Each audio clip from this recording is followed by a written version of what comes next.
দর্শক যে বোনটিকে দেখছেন ভিডিওর সামনে আমরা তার ব্যাপারে কিছু জানবো। আপু কেমন আছেন আপনি? জি আলহামদুলিল্লাহ ভালো আছি। আপু আপনি কি বলতে চাচ্ছেন, কেন আসছেন আমাদের এখানে? আসছি বলতে আমার একজন মানুষ লাগবে, মানে আমার হাজবেন্ড বানাবো আমি, ভালো একজন মানুষ খুঁজতেছি। অর্থাৎ বিয়ে করবেন? জি। কারণ আগে কখনো বিয়ে করেননি? বিয়ে করছিলাম, ডিভোর্স হয়ে গেছে। কেন ডিভোর্স হলো? অপরাধ কি?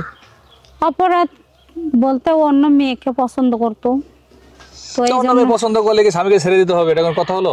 তো ও তো আমাকে দেখেন অন্য মেয়েকে পছন্দ করছে, ঠিক আছে, ঘরের বউরে তো শান্তি দেওয়া লাগবে না? ঘরের বউরে যদি সবসময় মারধর করে, অত্যাচার করে, জ্বালা যন্ত্রণা করে, বাপের বাড়িতে টাকা আনলেও টাকা আনতে বলে বারবার, এটা কি কখনো মানা যায়? তো ও অন্য মেয়েকে পছন্দ করে, আমাকে না রাখার জন্যই তো এরকম করতেছে না। এই জন্যই আমরা জানতে পারছি, তাই বাবা মাকে বলছি, ডিভোর্স পরে মীমাংসা করছে, এটা আর কি, ডিভোর্স করে দিছে। মীমাংসা করে ডিভোর্স দিয়ে দিয়েছে? জি। ডিভোর্স জীবন কেমন কাটতেছে? একা একা আর কেমন কাটবে, একা জীবন আর কেমন কাটবে, এই চলতেছে। আপনার সেই স্বামীর সাথে কাটানো কোনো বিশেষ মুহূর্ত বা বিশেষ সময় আপনাকে কষ্ট দেয় না? কষ্ট তো প্রতি মুহূর্তে মুহূর্তে পাই, কিন্তু কষ্ট পাই আর লাভ কি? এই জন্য তো কষ্ট না পাওয়ার জন্য একজন মানুষ খুঁজতেছি। আপনি সিঙ্গেল আছেন, এখন সেও কি সিঙ্গেল আছে?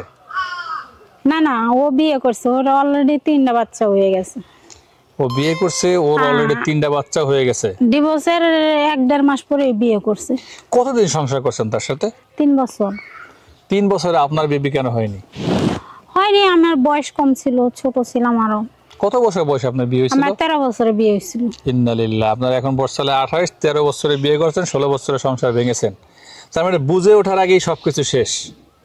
আচ্ছা, এখন যদি এই সময়টা আপনার হতো তাহলে কি করতেন? ডিভোর্স দিতেন না থেকে যেতেন? না, এখন হলে তো মানে ধরেন এই বয়সে যদি হয়তো, বা এখন যতটুকু বুঝি বা জ্ঞান হয়েছে, তখন তো বাবা মার কাছে বিচার দিছি এবং কি মানে এটা ডিভোর্স করছি।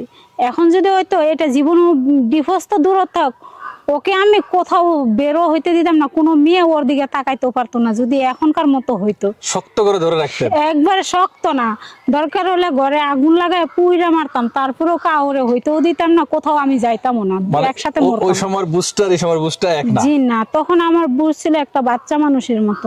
13 বছর বয়স, ওই বয়স আমার যখন 15 বছর 16 বছর বয়সে পরেই নেই, 15 বছর পার হয়েছে তখনই আমার ডিভোর্স হয়ে গেছে।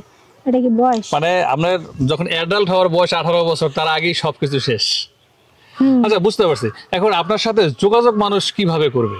যোগাযোগ করবে যে, যেমন আমি আপনার মাধ্যমে জানাইতেছি, আপনার মাধ্যমে এভাবে যোগাযোগ করবে। দর্শক, যে নাম্বারটি আপনাদের চোখের সামনে ভেসে যাচ্ছে, এই নাম্বারটিতে ইমো এবং হোয়াটসঅ্যাপ খোলা আছে। এটি চ্যানেলের নাম্বার। আপনারা এই নাম্বারে আমাদের সাথে যোগাযোগ করতে পারেন। আমরা এই নাম্বারে কোনো কলের সিম ইউজ করি না। আপনারা শুধু ইমো এবং হোয়াটসঅ্যাপে কথা বলবেন, ভিডিও কল দিবেন না অযথা। আপনারা অবশ্যই যদি আমাদেরকে কলে না পান, ভয়েস করে রাখবেন। আমরা সুযোগ পেলে আপনাদের সাথে যোগাযোগ করে নেব, অধৈর্য হবেন না। দেশ এবং প্রবাসে যারা যেখান থেকে এই ভিডিওটা দেখছেন, সবার প্রতি আন্তরিক দোয়া এবং ভালোবাসা। সবাই ভালো থাকবেন। আল্লাহ হাফেজ।